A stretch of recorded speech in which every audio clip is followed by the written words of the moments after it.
Hello नमस्कार दोस्तों, स्वागत है आपका हमारे एकल स्टडी सर्कल के यूट्यूब चैनल पर। आज हम अनुपात और समानुपात रेशियो एंड प्रपोर्शन की दूसरी क्लास करने वाले हैं। एक क्लास में हमने कुछ सामान्य से प्रश्न लिए थे, कुछ परीक्षाओं के लिए एक दो प्रश्न उसमें भी शामिल थे। आज हम करने जा रहे हैं जो परीक्षाओं के लिए अति महत्वपूर्ण प्रश्न हैं, जिनमें कुछ सामान्य होंगे, कुछ का स्तर अच्छा होगा। 4 हमने आपको बताया था क्लासें करेंगे, जिसमें अनुपात और समानुपात के सारे टाइप के प्रश्न निपटा लेंगे। ठीक है, तो चलिए बिना वक्त गवाए क्लास को शुरू करते हैं। एक आयत की लंबाई और चौड़ाई, एक आयत है जिसमें दो चीजें होती हैं हमेशा आयत में, लंबाई और चौड़ाई। जिसकी लंबाई और चौड़ाई का अनुपात उसने दिया है 3:1। 3:1। लंबाई अगर 3 सेंटीमीटर है तो चौड़ाई है 1 सेंटीमीटर। इस अनुपात को उसने दिया है, लंबाई और चौड़ाई का अनुपात 3:1। आगे उसने कहा यदि चौड़ाई 7 सेंटीमीटर हो, यदि चौड़ाई कितनी हो 7 सेंटीमीटर, चौड़ाई 7 सेंटीमीटर हो तो लंबाई कितनी होगी। तो लंबाई, आयत की लंबाई क्या है, 1 के बराबर उसने 7 दिया है। किसके बराबर दिया है, 1 के बराबर। तो यहाँ से 3 के बराबर हमें निकालना है। सीधा सा प्रश्न है, आसान है। 1 के बराबर उसने 7 दिया है तो 3 के बराबर निकालना, तो कितना हो जाएगा 21 सेंटीमीटर। एक आयत की लंबाई और चौड़ाई का उसने अनुपात दिया था और उसने कहा था कि 1 के बराबर यानी चौड़ाई उसकी 7 सेंटीमीटर है। तो इसका मतलब ये हुआ कि 1 के बराबर 7 है। 1 के बराबर 7 है अगर, तो 3 के बराबर निकालना है तो कितना हो जाएगा 21 सेंटीमीटर। एक उसने आपको चौथा ऑप्शन दिया है 21 सेंटीमीटर। ठीक है, अगला प्रश्न देखते हैं। समानुपात का पहला, दूसरा और चौथा पद क्रम से। इसमें क्या होता है, अनुपात समानुपात में ग्रुप सी और डी की परीक्षाओं में प्रथमानुपाती, द्वितीयानुपाती, तृतीयानुपाती, चतुर्थानुपाती बहुत पूछे जाते, अति महत्वपूर्ण होते इन परीक्षाओं के लिए जो वनडे एग्जाम होते। तो इसमें वो तृतीयानुपाती पूछ रहा है या तीसरा पद पूछ रहा है। ठीक है, तो समानुपात का पहला, दूसरा और चौथा पद क्रम से 16, 24 और 54 है। तब तीसरा पद ज्ञात कीजिए। समझ लीजिए, पहले इसने 3 अनुपात दिए हैं, कौन कौन से, पहले, दूसरे और चौथा। पहला, दूसरा और चौथा, और तीसरा वो कह रहा है कि बताओ हमें। इसे हम लिखेंगे कैसे वो समझ लो। पहला उसने दिया है 16, दूसरा दिया है 24 और चौथा दिया है 54। पहला दिया है 16, दूसरा दिया 24 और चौथा दिया है 54। अब वो तीसरा पूछ रहा है आपसे, कौन सा पूछ रहा है, तीसरा। अब ये जो तीसरा है ये काम कैसे करता है, तो पहले और दूसरे के बीच में अनुपात का साइन लगाते हैं और दूसरे और तीसरे के बीच में समानुपात का साइन लगाते हैं और फिर तीसरे और चौथे के बीच में अनुपात का चिन्ह लगाते हैं। पहले दूसरे का अनुपात समानुपात, दूसरे तीसरे चौथे का अनुपात, इस टाइप से हम बनाते हैं। तो इन दो का मतलब हमने आपको क्या बताया था, 16/24, यही तो बताया था। इन दोनों का मतलब हमने बताया था 16/24। इसका मतलब हमने आपको बताया था बराबर होता है। और इसे हम क्या करेंगे, x/54। क्या हो जाएगा, x/54। यहाँ से x का मान निकालना, तो इसे हम अगर काटें तो 8 दूनी 16, 8 3 24, इसे 3 से काट देंगे 18 बार। तो यहाँ से x का मान कितना आ जाएगा 36। कितना आ जाएगा 36, यानी तृतीय अनुपाती कितना हो जाएगा 36। उसने क्या पूछा, तीसरा पद क्या है, पहला, दूसरा, चौथा दिया है, तीसरा पूछा है, तो तीसरा हमने निकाला है। ये चीज हम पहले आपको बता चुके हैं कि इसका मतलब ये हुआ, पहले दूसरे का मतलब ये हुआ कि 16/24 और तीसरे चौथे का मतलब हो जाएगा x/54 और इसका मतलब होता है बराबर, यानी ये दोनों अनुपात कैसे हैं आपस में, बराबर है। ठीक है, कितना आ जाएगा 36। उसने आपको एक ऑप्शन पहला दिया हुआ है 36, तो वही आपका आंसर हो जाएगा। अगला प्रश्न देखते हैं। अगला प्रश्न उसने दिया है, सुरेश ने अपने बेटे बेटी और पत्नी, बेटे बेटी पत्नी और ट्रस्ट के बीच 4,500 रुपये बांटे। धन का अनुपात क्रम से बेटा बेटी 2:3 है, बेटी पत्नी 1:2 है, पत्नी और ट्रस्ट का अनुपात उसने दिया है 3:2। तब पत्नी और ट्रस्ट को दी गई राशि के बीच का अंतर ज्ञात कीजिए। यानी पत्नी को दी गई राशि के बीच का अंतर वो आपसे पूछ रहा है। पहले हमें चारों का एक साथ अनुपात पता होना चाहिए तो आसानी से निकाल लेंगे। अब चारों का एक साथ कैसे अनुपात निकालेंगे वो समझ लो। पहले उसने दिया है बेटा बेटी का, बेटा और बेटी का, क्या दिया अनुपात उसने 2:3। फिर उसने कहा है बेटी और पत्नी का, बेटी और पत्नी का कितना दिया है 1:2। उसने फिर आगे कहा है कि पत्नी और ट्रस्ट का, पत्नी और ट्रस्ट का अनुपात कितना है वो दिया उसने 3:2। कितना दिया 3:2। अब उसने कहा है तब पत्नी और ट्रस्ट को दी गई राशि के बीच का अंतर ज्ञात कीजिए। अब इसे हमें क्या बनाना है, इसे हमें बनाना है बेटा अनुपात बेटी अनुपात पत्नी और अनुपात ट्रस्ट। इस रूप में हमारा अगर बन जाए तो हम आसानी से उसे बांट लेंगे। तो इस रूप में बनाने के लिए क्या हम कर सकते हैं, यहाँ पे बेटी है 3, कितनी है 3, और यहाँ पे बेटी है 1। मतलब इसका मतलब ये हुआ है कि यहाँ से हम अगर बेटा बेटी और पत्नी का तीनों का अनुपात बनाएं तो नहीं बना सकते। क्यों? क्योंकि जब बेटा के साथ बेटी है तब 3 है और जब पत्नी के साथ बेटी आ गई तो 1 होगी।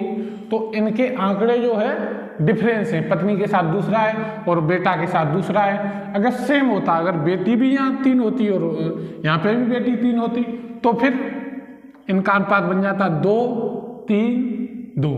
क्या बन जाता 2 3 2। लेकिन यहाँ पे बेटी दूसरे में है, यहाँ पे बेटी दूसरे अनुपात में है। तो क्या करें हम, किसी भी टाइप से इन दोनों को समान बना लें। इन दोनों को समान बनाने के लिए क्या कर सकते हैं, इसमें इस पूरे अनुपात में 1 का गुणा कर दें और इस पूरे अनुपात में 3 का गुणा कर दें। इस पूरे अनुपात में 1 का गुणा कर दें, इस पूरे अनुपात में 3 का गुणा कर देंगे तो क्या बन जाएगा, यहाँ पे तो हो जाएगा 2:3 और यहाँ पे बन जाएगा 3:6। अब सही है, कितना हो गया 3:6। तो अगर बेटा 2 है और अगर बेटी 3 है तो पत्नी कितनी है 6। अब वही यहाँ पे हमें करना है कि पत्नी कितनी है 6। तो यहाँ पे हमें क्या करना है, पत्नी 6 है तो यहाँ पे भी पत्नी को हमें 6 ही बना लेना है।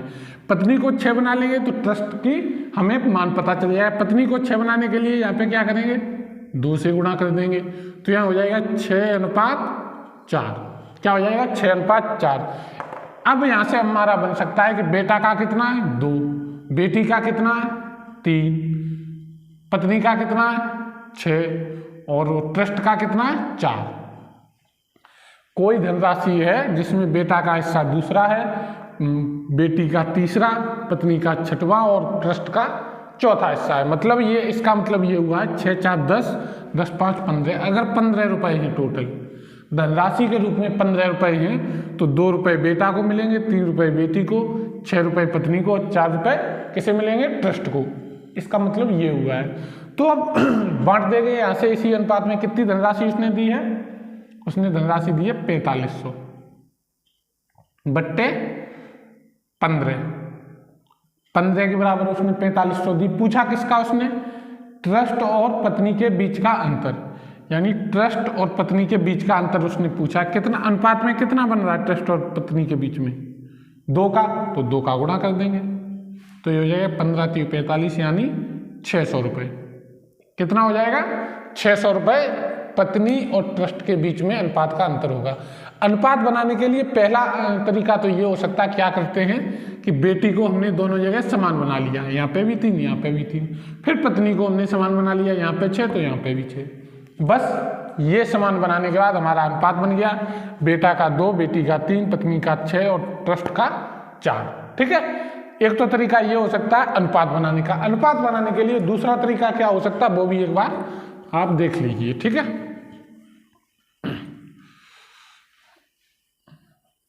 अनुपात बनाने के लिए दूसरा तरीका क्या हो सकता है, उसने दिया है 2:3, फिर आगे दिया है 1:2 और एक दिया है 3:2। हमें किस किस का बनाना है? बेटा बेटी पत्नी ट्रस्ट, बेटा बेटी पत्नी ट्रस्ट, 4 लोग हैं। इन चारों का हमें बनाना है, क्या बनाना है? अनुपात। इन चारों का अनुपात बनाना है। तो पहले उसने किस किस का दिया? बेटा बेटी का, तो हम लिख लेंगे बेटा का दिया है 2, बेटी का दिया है 3। फिर उसने क्या दिया? बेटी और पत्नी का, बेटी लिख ली यहाँ पे 1 और पत्नी लिख ली 2, ठीक है। फिर उसने दिया है पत्नी और ट्रस्ट का, क्या दिया है? 3:2, 3:2। चीजें उसके नीचे लिखेंगे, ऊपर नहीं लिखेंगे। ऐसा नहीं कि 3:2 यहाँ पे लिख दे, नहीं लिखेंगे। अब मेरे पास ये देखते हैं कि कितनी जगह खाली बची है। यहाँ पे तो 1 जगह खाली बची और यहाँ पे 2 जगह खाली बची। यहाँ पे 1 जगह ये खाली बची है और 2 जगह ऊपर खाली बची। यही तो मेरे पास मटेरियल बचा है। 3 स्थान तो नीचे खाली बचे और 3 ही स्थान ऊपर खाली बचे। तो उन 3 स्थान में क्या होगा? उसके लेफ्ट या राइट में जो भी अंक लिखा होगा वो हम लिख देंगे। इसके राइट में क्या लिखा है? 1, तो यहाँ पे 1 लिख देंगे। इसके राइट में कितना लिखा है? 3, फिर लिख देंगे यहाँ पे भी 3। लेफ्ट या राइट में जो अंक नंबर लिखा होता है वो लिख देते। यहाँ पे कितना लिखा जाएगा? 3 और यहाँ पे लिखा जाएगा 2, इस वाले के हिसाब से, इस वाले के हिसाब से, ठीक है। अब इनका हम सबका मल्टीप्लाई कर देंगे तो कितना हो जाएगा? 6:9:18:12। क्या बन गया? 12। 6, 9, 18, 12। अब इसमें से कॉमन लेके हम काट देते हैं। आगे क्या करते हैं? कॉमन लेके काट देंगे तो ये बन जाएगा 2, ये बन जाएगा 3, ये बन जाएगा 6, ये बन जाएगा 4, ये बन जाएगा 2, 3, 6, 4। ऐसे हम इसे बना लेंगे। क्या करेंगे? 2:3, 3:6, 4, मतलब सारे के हमने अनुपात लिख लिए। उसके बाद जो भी जगह ब्लैंक बची थी उनमें जो उनके लेफ्ट या राइट में जो नंबर लिखा हुआ था वो हमने नंबर लिख दिया और सबका आपस में मल्टीप्लाई कर दिया, हमारा अनुपात बन गया। मल्टीप्लाई डायरेक्ट ना करके और थोड़ा समय बचाने के लिए क्या कर सकते हैं? यहाँ से क्या निकला है? बेटा का ये बनेगा, बेटी का ये बनेगा, पत्नी का ये बनेगा और ट्रस्ट का ये बनेगा। इन सब में जो भी कॉमन हो, चारों में जो कॉमन हो वो हम काट देते। क्या चारों में कॉमन है? 3 चारों में कॉमन है। 3 जो है चारों में कॉमन है, वो काट दिया। अब जो भी बचा वो हम लिख देते। 2 एकम 2, 3 एकम 3, 2 3 6 और 2 दूनी 4। तो क्या बचा? 2:3:6:4। तो उसे हम बांट देंगे 4500 रुपये को इसी अनुपात में। तो आगे की प्रोसेस हम करवा चुके हैं। गुणा क्या पूछा? अंतर पूछा इन दोनों का। तो गुणा 2, 15 3 45, 3 दूनी 600 रुपये। कितना हो जाएगा? 600 रुपये, यानी उसने सी ऑप्शन आपको दिया हुआ है, ठीक है।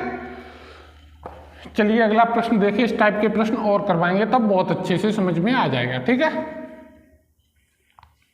अगला प्रश्न उसने आपको दिया है, यदि ABC 1 3 5 तथा C - A बराबर 2000 रुपये है तो B की वैल्यू बताइए।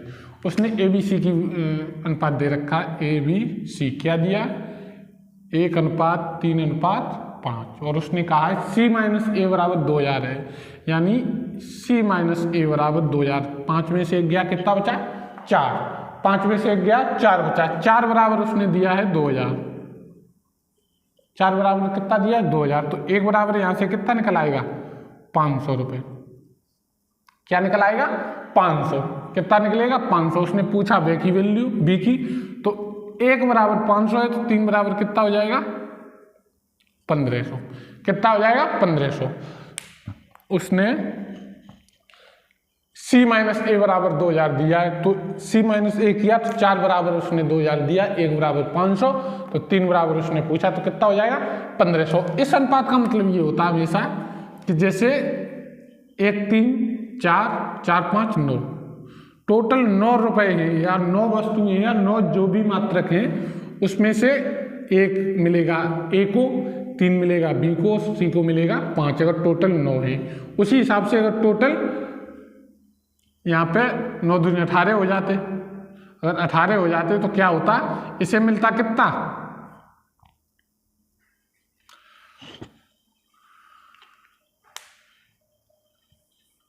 नहीं, 9 दूनी 18 नहीं, 9 पंजे 4500 यहाँ पे होता, कितना होता 4500। तो इसे मिलता कितना 500, इसे मिलता 1500 और इसे मिलता 2500। कितना मिलता 2500। अगर 9 है तो 1 3 5 मिलेगा, अगर 4500 होते तो 500 1500 2500 मिलता। ठीक है, 500 1500 2500 मिलता है। और उसने पूछा क्या है, उसने पूछा है इसकी वैल्यू, तो कितनी होगी 1500 होगी। ठीक है, चलिए शुरू करते हैं, नेक्स्ट प्रश्न देखते हैं। नेक्स्ट प्रश्न है मेरा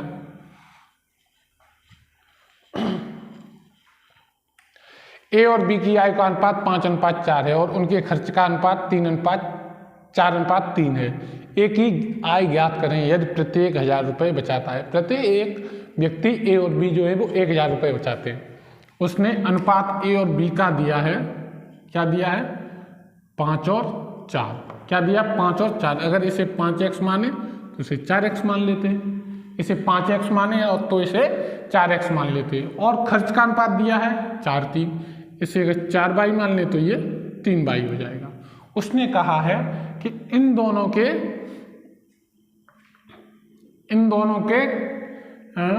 खर्च का अनुपात ये है, तो आय ज्ञात करें प्रत्येक व्यक्ति कितने रुपए बचाता है 1000 रुपये, यानी 5x माइनस का 4/2।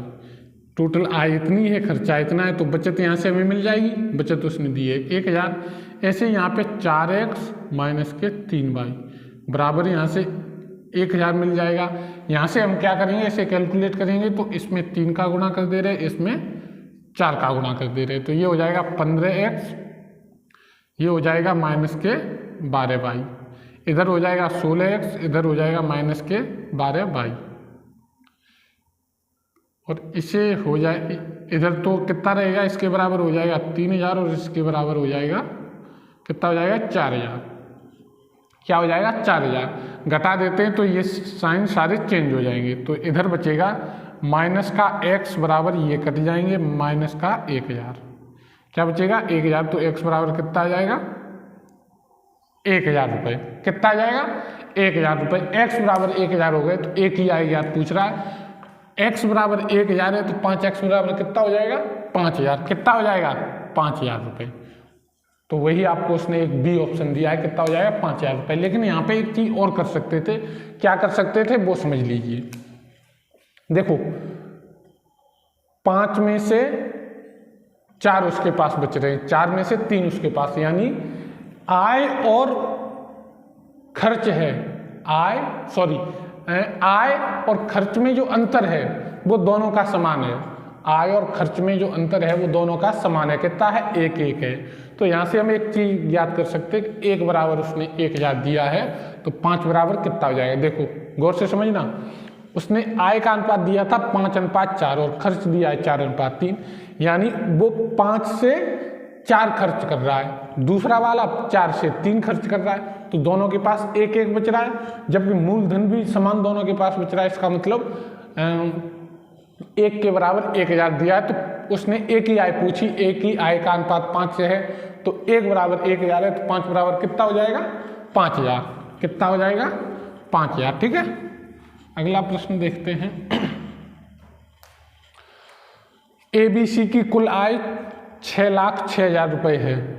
यदि ABC अपनी आय का क्रम से 80%, 85% और 75% खर्च करते हैं तो उनकी बचत का अनुपात यह है, तो एक ही आय ज्ञात कीजिए। ABC जो है ना वो कितना कितना खर्च करते हैं, ए कर रहा है 80%, बी कर रहा है 85% और सी कर रहा है 75% खर्च कर रही है। तो ये बचा कितना रहे, कितना बचा रही है, ये बचा रहा है 20%, ये कितना बचा रहा है 15%, ये कितना बचा रहा है 25%। अगर परसेंट में बचत देखें तो इन दोनों की ये है, परसेंट में बचत देखें तो इन दोनों की तीनों की ये है। जबकि वो कितना बचा रहे हैं, पहला बचा रहा है 5, दूसरा बचा रहा है 6 और तीसरा बचा रहा है 9। इसका मतलब ये हुआ कि 20% के बराबर 5 है, 15% के बराबर 6 है और 25% के बराबर 9 है। यही तो है, परसेंट में अगर देखें तो यही तो होगा, 20% के बराबर 5, 15 के 6, 25 के 9। तो यहाँ से हम 100% बराबर निकालेंगे, तो 5/20 गुणा 100, ये हमारी क्या हो जाएगी एक ही आय हो जाएगी, जिसमें से 80% खर्च कर रहा है, 20% बचा रहा, और 20% बचत जो है वो उसने दी है 5, अनुपात के रूप में 5 दी। इसका मतलब 20% बराबर 5 है। तो हम यहाँ से 100% बराबर आय निकालेंगे तो एक ही आय है 25। कितनी है? 25। ऐसे ही बी को देखेंगे तो ये है 15 गुणा 100, तो 3 दूनी 6, 3 पच्चे 15, इसे 20 काट देंगे तो ये हो जाएगी 40। कितनी हो जाएगी? 40। ऐसे ही है 9 25 के बराबर 100 के बराबर निकाल लेंगे तो ये 25 चौके 100, यानी ये हो जाएगी 36। कितनी हो जाएगी? 36। पहले की है 25, दूसरे की है 40 और तीसरे की है 36। इसी अनुपात में हम आय को बांट देंगे। यदि पहले की 25 है, दूसरे की 40 है और तीसरे की है 36, इसी अनुपात में हम उसके इनकम को बांट देंगे। इनकम टोटल कितनी है? इनकम उसने दी है 6,06,000। ये टोटल कितना हो रहा है? 65 और 36, 65 36 कितना हो जाएगा? 101। कितना हो जाएगा? 101। पूछ क्या रहा है? एक ही आय ज्ञात कीजिए। 101 के बराबर उसने 6,06,000 दिया है, तो 25 बराबर उसने पूछा। किसके बराबर? 25 के बराबर। ये 6 बार कट जाएगा, 25 छक्के 150, 25 छक्के 150, 150 पे 3 जीरो रख जाएंगी, यानी 1,50,000। उसका सी ऑप्शन हो जाएगा सही, 1,50,000। दोबारा समझ लीजिए एक बार। उसने कहा था पहला व्यक्ति 80% खर्च कर रहा है अपनी मूलधन का या अपनी इनकम का, दूसरा 85% कर रहा है और तीसरा कर रहा है 75%। अगर वो 80% खर्च कर रहा है, इसका मतलब अपने मूलधन का वो 20% बचा रहा है। ए बी बचा रहा अपने मूलधन का 15% और सी बचा रहा है अपने मूलधन का 25%। जबकि अनुपात में कितना बचा रहा था? ये 5 बचा रहा था, ये 6 और ये 9। इसका मतलब ये हुआ कि 20% जो है वो 5 के बराबर है।